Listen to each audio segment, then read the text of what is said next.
මේ මෛත්‍රී කියන ස්වභාවය වැඩෙන්න එයා තුළ අර මිත්‍රත්වයේ සුවඳ ඇදෙන්න ගන්න. ඒ සුවඳට මොකක්ද විදියකට මේ හැම කෙනෙක්ම මේකට ඇදිලා එනවා. හරි ආසයි. වචනයක් අද මොකද මම දන්නවා එයා ළඟට ගියාම කිසිම විදියක මාව ස්කෑන් කරන්නේ නැහැ. කෙස්වල ඉඳන් පාදාන්තේ දක්වා මාව තේරුම් ගන්න යන්නේ නැහැ. අර නිකන් හරියට පරණ හොඳම යාළුවා හම්බුණා වගේ ෆීලින් එකක්. මගේ හිතපු පරණ හොඳම යාළුවා ළඟට ගියාම මාව තේරුම් ගන්න යන්නේ නැහැ. මාව දන්නවා හොඳටම.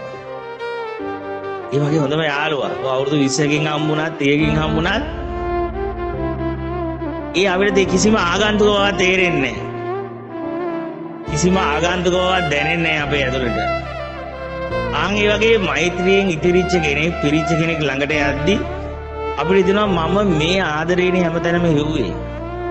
මම මේ වගේ කෙනෙක් එක්ක දකින්නනේ ආස කළේ. මේ වගේ කෙනෙක් ළඟ ජීවත් වෙන්නනේ මම ආස කරේ. අපිට දැනෙන්න ගන්නවා නිකන් හරියට මම ජීවිතේම හොයාගෙන ගියේ මෙහා බව. මේ වගේ හදවතක් බව. මොකද කිසිම විදියකට මට මාව මගෙන් වෙනස් බවක් දැනෙන්නේ නැහැ. මම විදියටමයි. කතා කරන්නේ, ඉන්නේ, හැසිරෙන්නේ කිසිම මාපෑමක් කරන්න ඕනේ නැහැ මට. ඒ නිසා ඇත්තටම අපි ටිකක් ආසයි රස්තිය අදුකාර වෙලා ගින්න. මොකද හරි නිදහස්. මේ මිනිස්සු නිකන්. මේ මිනිස්සු කොයිලාවවත් අපිව තේරුම් ගන්න යන්නේ නැහැ. හැබැයි අපිත් එක්ක යාළගේ ආදරේ බෙදා ගන්නවා එච්චරයි.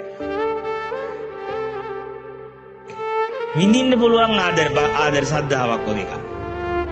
ඒ ආදරය, ඒ මෛත්‍රිය හරියට විඳින්න පුළුවන් මට.